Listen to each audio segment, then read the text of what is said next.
They say when you climb the corporate ladder that you should throw down the ladder to bring another female up, but you need to throw down a fishing net to bring up as many as you can all at the same time.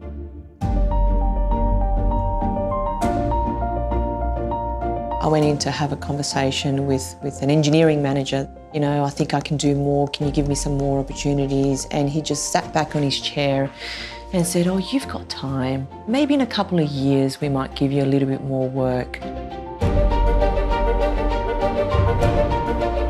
What worked in my career journey is to challenge anybody that would question my ability to achieve something or my right to be anywhere or in any position. Learn up and be really clear about their rights.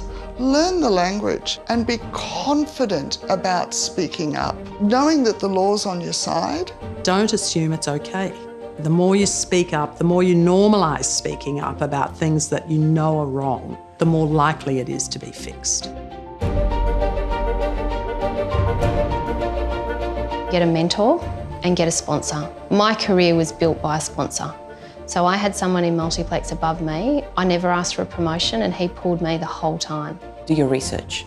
Understand what your role is worth in the market, understand what is the type of experience, where you benchmark yourself in the market. Just have a conversation about, here's some ideas I've got for how things could be done differently. The world won't stop when you try that conversation, and if it doesn't work the first time, try it a second time.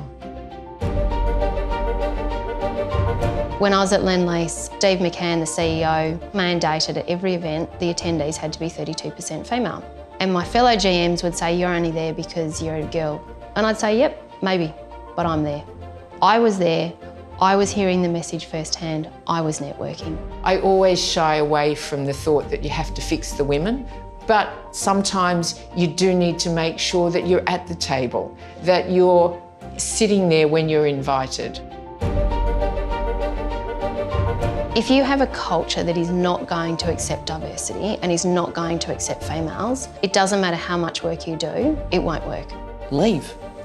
Leave that employer. There are plenty of people that will value your contribution, that will value the passion and, you know, how you can change the world. As you go out the door, speak about what's happened to you. Because I've seen in lots of organisations the exit interviews that say you're leaving for a better opportunity. And you just know that that's not true. And if you've been treated poorly in an organisation where I sit on a board, I would want to know that. Setting up Robert's Pizzarotti from a blank sheet of paper meant I had to go and employ a whole team. And of the first 25 people I approached, 22 said yes. But what really surprised me was how many of them said, I'm coming because the organisation is being led by a female. I really was blown away by that.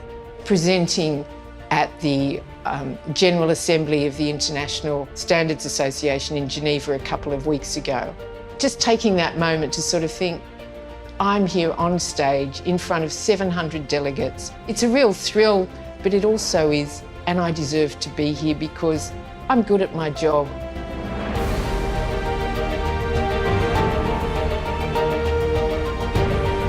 I think the job will be done when 50% of the CEOs in Australia are women. And the fact there are still so few women who are sitting in senior corporate roles, so few women in senior political roles. You don't get changes, you know, really quickly. We know that. We know what happens in other organisations. We see what happens in the public sphere. I would say to women, you be the focal point around which change starts. Start lifting up other women. Women absolutely need to challenge themselves. They need to believe in themselves. They need to think much higher of themselves than they do now. They need not to be intimidated and just go out there and do what you do best.